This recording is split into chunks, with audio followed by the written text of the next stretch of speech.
Bienvenidos de nuevo, comunidad de lo insólito. El asfalto negro de la autopista brillaba bajo la luz mortecina de una luna parcialmente oculta tras las nubes. Carlos Mendoza, representante farmacéutico de 37 años, golpeó el volante con frustración mientras sentía como su vehículo se inclinaba hacia la derecha. El sonido inconfundible del caucho desinflándose contra el pavimento confirmó sus temores.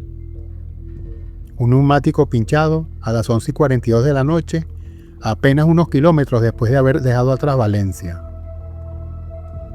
«Maldita sea mi suerte», murmuró mientras activaba las luces de emergencia y simplemente orillaba lentamente el auto. La autopista, normalmente congestionada durante el día, ahora presentaba un flujo intermitente de vehículos que pasaban a toda velocidad, como meteoros fugaces que iluminaban momentáneamente el interior de su Toyota Corolla. Fue así como Carlos bajó del auto, sintiendo el aire nocturno pegarse a su piel como una membrana húmeda. Ocurre en septiembre que siempre trae consigo esa humedad pegajosa, humedad que hacía que la ropa se pegara al cuerpo como una segunda piel incómoda. Tras una rápida inspección, confirmó lo que ya era evidente. El neumático delantero derecho había sido perforado por lo que parecía ser un fragmento metálico. Con un suspiro de resignación, marcó el número de asistencia en carretera que afortunadamente tenía grabado en su teléfono. 43 minutos después, el conductor de una grúa terminaba de ajustar la rueda de repuesto. Era un hombre corpulento, de manos callosas y rostro curtido por el sol, que trabajaba con la eficiencia mecánica de quien ha repetido la misma operación cientos y cientos de veces. «Listo, señor», le dijo. «Con esto llegará a Caracas sin problema», dijo el hombre, limpiándose el sudor de la frente con un pañuelo descolorido. «Pero yo revisaría ese repuesto en cuanto pueda. No es bueno andar mucho tiempo con él». Carlos le agradeció con una propina generosa y estaba a punto de subir nuevamente a su vehículo cuando el operario de la grúa se detuvo, entrecerrando los ojos para mirar algo más adelante en la carretera. Descubre lo asombroso. Explora lo inexplicable. «¿Ve a ese señor?», preguntó, señalándose un punto en la oscuridad. «Lleva ahí parado antes que yo llegara». Carlos siguió la dirección de su dedo y distinguió una silueta a unos 200 metros, la figura recortada contra el resplandor ocasional de los faros que pasaban. Parecía ser la de un hombre mayor, inmóvil, como una estatua en el borde de la autopista. «Qué extraño», murmuró Carlos. «¿Cree que necesita ayuda?». El conductor de la grúa se encogió de hombros. «No es mi sector. Ya me pasé 20 kilómetros de mi zona para venir a ayudarle a usted. Mi jefe simplemente me mataría si me desvió más», explicó, subiendo a su vehículo. «Además, hay algo raro en ese tipo, no me gusta cómo se ve». Con un gesto de despedida, el hombre arrancó la grúa y se perdió en la noche, dejando a Carlos solo con sus pensamientos y la misteriosa figura en la distancia. A medida que continuaba su camino, Carlos no podía apartar la vista del anciano. Al acercarse pudo distinguir más detalles. Vestía un traje oscuro de corte antiguo, impecablemente planchado, a pesar de encontrarse en medio de la nada. Su postura era erguida, casi antinatural para alguien de su aparente edad. No hacía gesto desesperado, sino que simplemente extendía un brazo con elegancia, como un director de orquesta marcando suavemente el compás. Cuando pasó junto a él, sus miradas se cruzaron por un instante que pareció dilatarse en el tiempo. Los ojos del anciano eran de un gris plateado, tan claro que parecían absorber la luz de los faros y devolverla amplificada. No había miedo en ellos ni angustia, solo una profunda y perturbadora serenidad, como si estar varado en medio de la autopista a medianoche fuera la situación más natural del mundo. Carlos continuó conduciendo durante casi 1 kilómetro, con los nudillos blancos de tanto apretar el volante. La mirada del anciano había dejado una impresión inquietante en su mente, como una fotografía que se niega a desvanecerse cuando cierra los ojos. Recordó así su propia vulnerabilidad momentos antes, la sensación de desamparo al verse detenido en la oscuridad de la carretera. Fue así que con un suspiro de resignación, activó las luces de emergencia y dio un giro de 180 grados en el primer retorno disponible.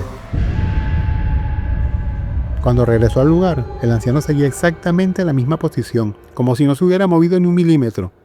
Al ver el auto detenerse, esbozó una sonrisa casi imperceptible y caminó hacia él con pasos mesurados. No había prisa en sus movimientos, ninguna señal de alivio por ser rescatado. Se movía con la confianza de quien sabe exactamente lo que va a ocurrir. Carlos bajó la ventanilla, sintiendo una inexplicable opresión en el pecho.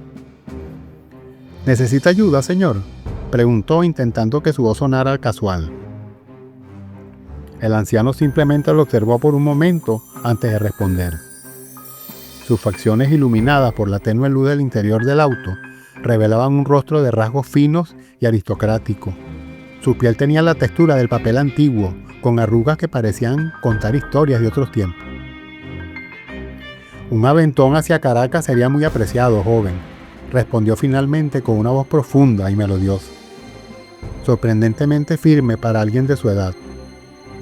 Mi nombre es Gabriel Mendoza. Carlos sintió un escalofrío recorrer su espalda al escuchar el apellido, pues era idéntico al suyo, pero esto lo atribuyó a una coincidencia. Después de todo, Mendoza era un apellido común en Venezuela. Desbloqueó la puerta del copiloto y el anciano subió con movimiento fluido, acomodándose en el asiento como si estuviera acostumbrado a ese modelo específico de automóvil. Carlos Mendoza se presentó extendiendo su mano por cortesía. El tacto de la mano del anciano fue extrañamente frío y seco, como tocar el pergamino de un libro muy antiguo. Gabriel sonrió levemente, un gesto que no alcanzó sus ojos. Mendoza dice: «Qué interesante coincidencia, quizás somos parientes lejanos», comentó con un tono enigmático. Mientras el auto se incorporaba nuevamente a la autopista, Carlos notó algo peculiar en su pasajero. No llevaba equipaje, ni siquiera una pequeña maleta o un maletín, solo un pequeño bolso de gamuza oscura que mantenía firmemente sobre su regazo, como si contuviera algo extremadamente valioso. «¿Qué lo trae por la carretera a estas horas, don Gabriel?», preguntó Carlos, más por romper el silencio que por verdadera curiosidad. El anciano permaneció en silencio por unos segundos, como si estuviera reconsiderando una respuesta preparada de antemano. «Negocios pendientes», respondió finalmente. «Algunos asuntos nunca se resuelven completamente, ¿sabe? Siempre hay detalles que requieren nuestra atención, incluso cuando creemos que todo ha quedado atrás». La conversación fluyó con sorprendente naturalidad a partir de ese momento.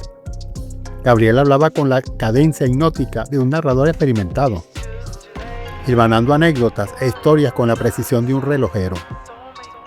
Relató cómo era viajar en las antiguas diligencias tiradas por caballos desde La Guaira hasta Caracas, describiendo con minucioso detalle el sol de los cascos contra el empedrado y el olor a cuero mojado durante la temporada lluviosa. Los viajes tomaban casi un día completo, explicaba el anciano, mientras sus dedos tamborileaban rítmicamente sobre el bolso de gamuza. No como ahora que ustedes recorren distancias en minutos, que antes nos tomaban jornadas enteras. Carlos escuchaba fascinado, pero algo en su mente registraba algo inquietante en la forma en que Gabriel se expresaba. No hablaba como alguien que hubiera leído sobre esas épocas o las hubiera escuchado de sus abuelos. Sus descripciones tenían la vividez y los detalles sensoriales de los recuerdos personales, como si hubiera experimentado todo aquello en primera persona. «Habla como si usted mismo hubiera vivido esa época», comentó Carlos con una sonrisa educada, esperando que el anciano aclarara que eran historias transmitidas por generaciones en su familia. Gabriel solo se limitó a sonreír, un gesto enigmático que dejó a Carlos con una sensación incómoda. «La memoria es curiosa, joven Mendoza», respondió finalmente. «A veces sentimos tan nuestros recuerdos ajenos que es difícil distinguir lo que hemos vivido de lo que nos han contado». A medida que avanzaba por la autopista, dejando atrás Maracay y luego La Victoria, Carlos notó cambios sutiles en la actitud de su pasajero. Ocurrió que Gabriel se había vuelto más callado, y mientras tanto su mirada escrutaba la oscuridad exterior como si estuviera buscando algo específico. Sus manos hasta entonces tranquilas sobre el bolso de gamuza, ahora lo apretaban con tensión creciente. ¿Podría detenerse aquí, por favor?, solicitó repentinamente el anciano cuando pasaban por un tramo particularmente desolado de la autopista, donde no se veía ninguna edificación cercana, solo la oscuridad absorbente de la vegetación a ambos lados. Carlos lo miró con extrañeza. «Aquí. No hay nada en kilómetros, don Gabriel». «Precisamente», respondió el anciano con una sonrisa que no llegó a sus ojos. «Mi destino no es un lugar que aparezca en sus mapas modernos». Algo en el tono de su voz, una autoridad velada pero innegable, hizo que Carlos obedeciera casi instintivamente, orillando el vehículo en un pequeño espacio junto a la carretera. Activó las luces de emergencia y detuvo el motor. Gabriel permaneció inmóvil por unos momentos, como si estuviera escuchando algo que Carlos no podía percibir. Sus ojos, que antes habían parecido de un gris plateado, ahora reflejaban la oscuridad exterior con un brillo casi fosforescente. «¿Sabe, joven Mendoza? No creo en las coincidencias», dijo finalmente, girándose para mirar directamente a Carlos. «Que usted se detuviera esta noche, que compartamos el mismo apellido. Hay patrones en el universo que exceden nuestra comprensión». Carlos sintió un escalofrío que nada tenía que ver con la temperatura. Había algo hipnótico en la mirada del anciano, algo que le impedía apartar la vista, aunque una voz interior le gritaba que lo hiciera. «¿Qué quiere decir?», preguntó con la boca repentinamente seca. «Hay deudas que trascienden el tiempo», respondió Gabriel con voz grave. «Algunas se pagan con dinero, otras con algo más valioso». Con movimientos deliberadamente lentos, el anciano abrió el bolso de gamuza y extrajo algo que brilló incluso en la penumbra del auto. Era una moneda de oro inmaculada que capturaba y reflejaba hasta el más mínimo destello de la luz.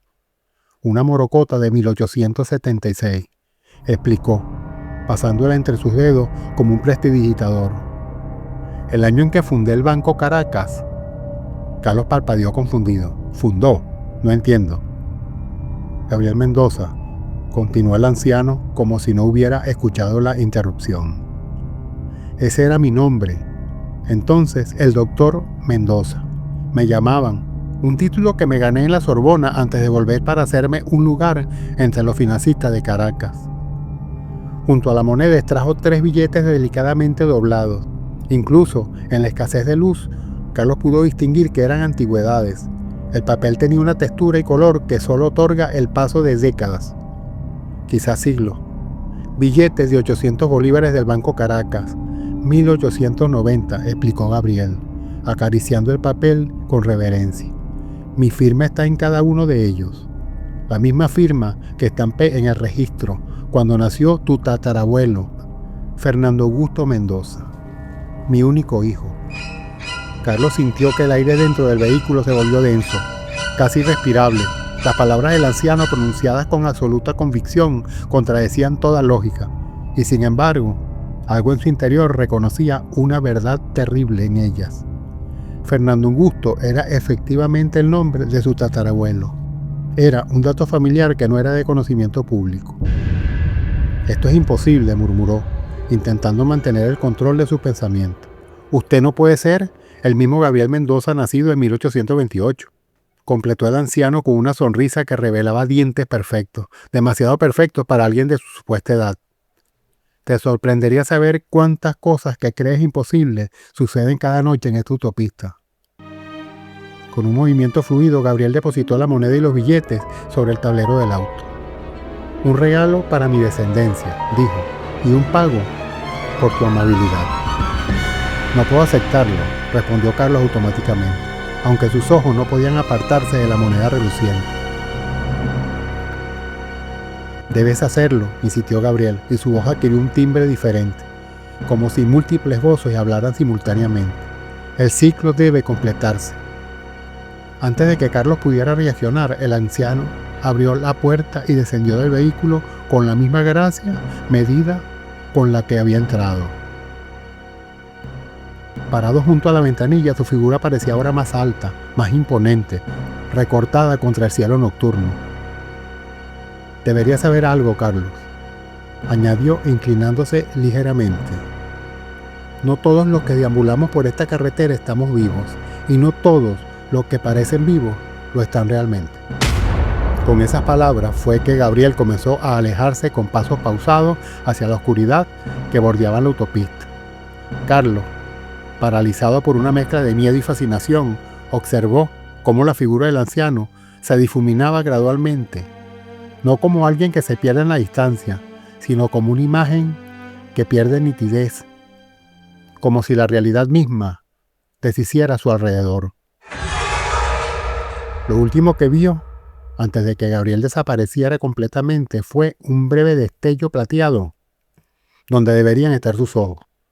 Un resplandor sobrenatural que parecía perforar la oscuridad misma. Con manos temblorosas, Carlos encendió el auto y aceleró, luchando contra el impulso de arrojar la moneda y los billetes por la ventana. Algo se lo impedía, una fuerza invisible pero poderosa que mantenía aquellos objetos antiguos firmemente anclados a su realidad. Durante el resto del viaje hasta Caracas, el interior del vehículo se mantuvo varios grados más frío que el aire exterior, a pesar de que el aire acondicionado estaba apagado. 3 semanas después, Carlos Mendoza se encontraba en la oficina de Humberto Rangel, reconocido numismático y anticuario de Caracas. El experto examinaba la moneda con una lupa de precisión, mientras Carlos esperaba nerviosamente el veredicto. «Es auténtica», concluyó finalmente Rangel, bajando la lupa con una expresión asombrada. «Una morocota de oro de 1876 en estado perfecto. ¿Puedo preguntar cómo la obtuvo?» Carlos ensayó la respuesta que había preparado. «Es una herencia familiar. Mi abuelo la guardaba en una caja de seguridad». Rangel asintió distraídamente, demasiado absorto en el examen de los billetes antiguos para detectar la mentira. «Estos billetes», murmuró el anticuario, pasando los dedos reverencialmente sobre el papel amarillento, «son ejemplares únicos del Banco Caracas. La firma corresponde a Gabriel Mendoza, el fundador. Un personaje fascinante, ¿sabe? Hay muchas leyendas sobre él». Carlos sintió un súbito escalofrío. «¿Qué tipo de leyendas?» Rangel lo miró por encima de sus gafas de lectura, como si evaluando si su cliente merecía conocer aquellas historias. «Se dice que desapareció misteriosamente en 1898 durante un viaje a Valencia», explicó finalmente. «Su carruaje fue encontrado abandonado en el camino, pero de él nunca más se supo. Algunos dicen que fue víctima de un asalto, otros que escapó con una fortuna robada del banco. Pero existe una leyenda más oscura». Carlos esperó, sintiendo que el aire de la oficina se volvía tan denso como aquella noche de la autopista. «Según esa versión», continuó Rangel, bajando instintivamente la voz, «Mendoza había hecho un pacto con fuerzas que no comprendemos para asegurar su éxito financiero. El precio era su alma, pero él encontró una forma de eludir el pago. Desde entonces está condenado a vagar por el camino entre Caracas y Valencia, buscando descendientes a quienes entregar parte de su fortuna maldita». «¿Y qué ocurre con quienes reciben sus regalos?», preguntó Carlos con un hilo de voz. Rangel se encogió de hombros. «Es solo una leyenda, por supuesto, pero se dice que cada objeto que entrega están vinculados a su espíritu. Quien los acepte eventualmente será llamado a tomar su lugar en la carretera». Carlos miró fijamente la moneda y los billetes sobre el escritorio, bajo la luz directa de la lámpara. Habría jurado que la firma de Gabriel Mendoza brillaba con un fulgor plateado que no correspondía a la tinta ordinaria. «¿Cuánto valen?», preguntó abruptamente. «Una pequeña fortuna», respondió Rangel, «pero más allá de su valor monetario, estas piezas tienen un incalculable valor histórico. Deberían estar en un museo». Carlos asintió distraídamente. Había venido con la intención de vender aquellos objetos, de deshacerse de ellos y del recuerdo perturbador del anciano, pero ahora, inexplicablemente, sentía la imposibilidad de separarse de ellos. «Me los quedaré», dijo recogiendo la moneda y los billetes con una decisión que no sentía realmente. Son parte de mi historia familiar después de todo. Al salir de la oficina del anticuario, Carlos se detuvo frente a una vieja fotografía enmarcada que colgaba en el pasillo.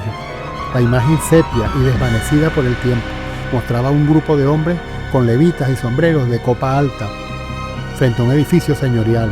En el centro, un hombre de mediana edad con penetrantes ojos claros sostenía lo que parecía ser un documento fundacional. La placa bajo la fotografía rezaba: Inauguración del Banco Caracas, 1876. Al centro su fundador, el doctor Gabriel Mendoza. El rostro era inconfundible. El mismo hombre que había subido en su auto en la autopista, pero casi un siglo más joven. 3 meses después del encuentro con Gabriel Mendoza, Carlos comenzó a experimentar sueños recurrentes en los que se veía a sí mismo de pie junto a la autopista en medio de la noche, esperando pacientemente mientras los autos pasaban sin detenerse. En estos sueños siempre sentí un peso familiar. En el bolsillo, el bolso de gamuza con la moneda de oro y los antiguos billetes. Durante el día, se sorprendía consultando frecuentemente mapas antiguos del camino entre Caracas y Valencia, trazando rutas que ya no existían, pero que podía visualizar con inquietante claridad. En ocasiones se encontraba hablando con el acento y las expresiones de otra época, para desconcierto de sus familiares y colegas. La noche del 3 de septiembre de 1999, exactamente un año después de su encuentro con el anciano, Carlos Mendoza informó a su esposa que debía realizar un viaje urgente a Valencia por cuestiones de trabajo. Llevaba consigo solo una pequeña bolsa de gamuza oscura. Su automóvil fue encontrado abandonado a la mañana siguiente, perfectamente estacionado en el arcén de la autopista, aproximadamente a 20 kilómetros de Valencia. El motor estaba frío, como si hubiera estado allí durante horas, y no había señales de violencia o forcejeo. La llave aún estaba en el contacto y todos sus documentos permanecían en la guantera. De Carlos Mendoza nunca más se supo. Sin embargo, desde entonces, varios conductores han reportado encuentros nocturnos con un hombre de mediana edad, elegantemente vestido, que pide aventones en ese mismo tramo de la autopista. Quienes lo han recogido describen una conversación fascinante sobre la historia de Venezuela, especialmente sobre los antiguos sistemas bancarios y las rutas de transporte del siglo XIX. Y en cada caso, antes de desaparecer en la oscuridad, ocurre que el misterioso pasajero entrega un pequeño regalo. Se trata de una reluciente morocota de oro fechada en 1876. La policía ha desestimado estas historias como leyendas urbanas, pero los rumores persisten, y en las noches solitarias, muchos conductores juran ver una figura solitaria junto a la carretera, con ojos que brillan como plata líquida bajo la luz de los faros. Algunos incluso aseguran haber visto 2 siluetas, una anciana y una más joven, paradas, hombro con hombro, vigilando eternamente el camino entre Caracas y Valencia. El ciclo continúa. La deuda permanece. No olviden suscribirse, darle like si este video te gustó, eso me ayuda muchísimo a seguir creando contenido como este. Nos vemos en la próxima historia. Gracias.